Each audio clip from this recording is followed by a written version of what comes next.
Place 2.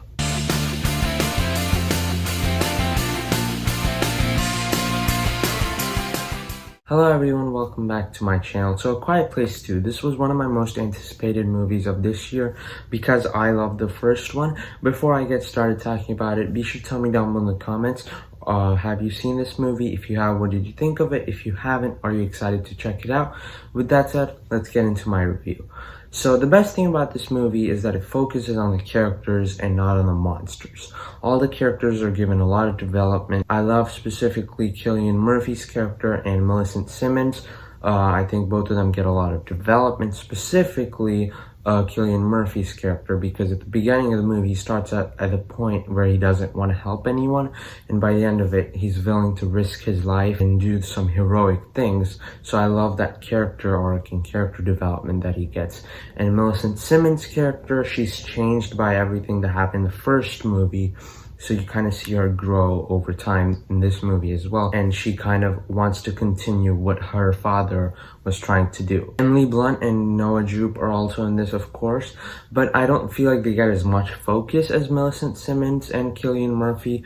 And when they are like on the central focus, I did really like them. I thought the performance was really good and the characters in general were really well explored. The movie is also a lot more action-packed compared to the first one, and that made it a lot more exciting. You're watching the movie very thrilled, and that puts you in a really fun mood, but also makes you terrified because you have these monsters that are really scary and you don't want anything to happen to our main characters. The movie basically starts off with like a 10 to 15 minute prologue where you kind of see how all of this started in the first place.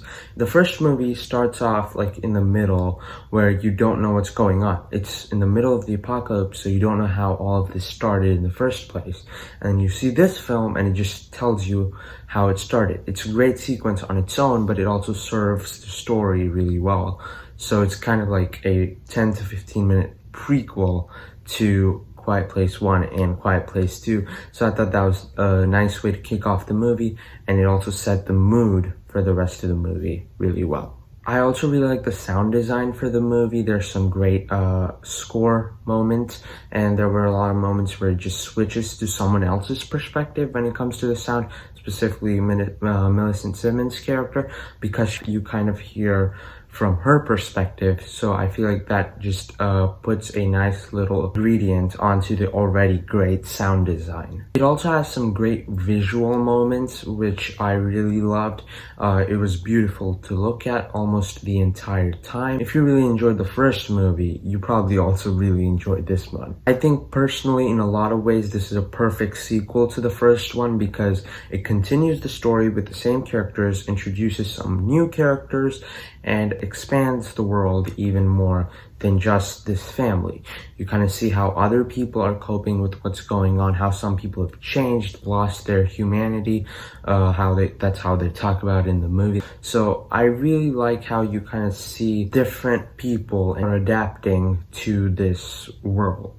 I also think that John Krasinski directed this movie really, really well. There's a lot of moments where there's like a few different plot lines going on, and they're all intercut really well. All of them get enough time to be fleshed out, and I think John Krasinski does a great job of fleshing all of them out enough so we care about each of the characters, care about everything that's going on, and are invested in what's going on.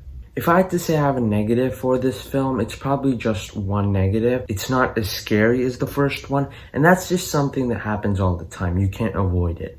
Because you already know what to expect from these monsters, you're not as scared as you are in the first one. You're still scared, you're still terrified. There's a lot of moments you just want to stay silent because people in the movie are silent and you don't want the monsters to show up. But it's just not as scary as the first one because you already know what to expect from these monsters. This happens a lot. A great example of that is in Stranger Things. I love Stranger Things. Season 3 is my favorite, but season 1 is easily the most scary. So it's just kind of something that happens over time. You can't really avoid it, but that would be the only negative that I have.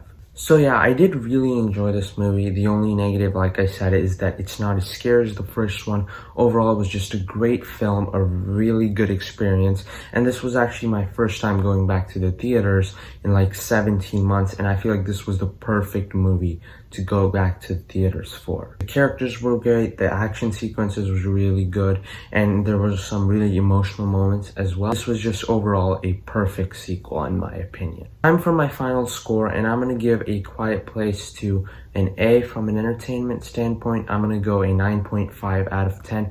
I think it slightly edges out the first one. I love the first movie as well, but I think this one is just very slightly better. So yeah, be sure to tell me down below in the comments what are your thoughts on A Quiet Place 2. If you enjoyed my review, be sure to give it a thumbs up. Subscribe to my channel if you want more content, and I'll see you next time. Bye.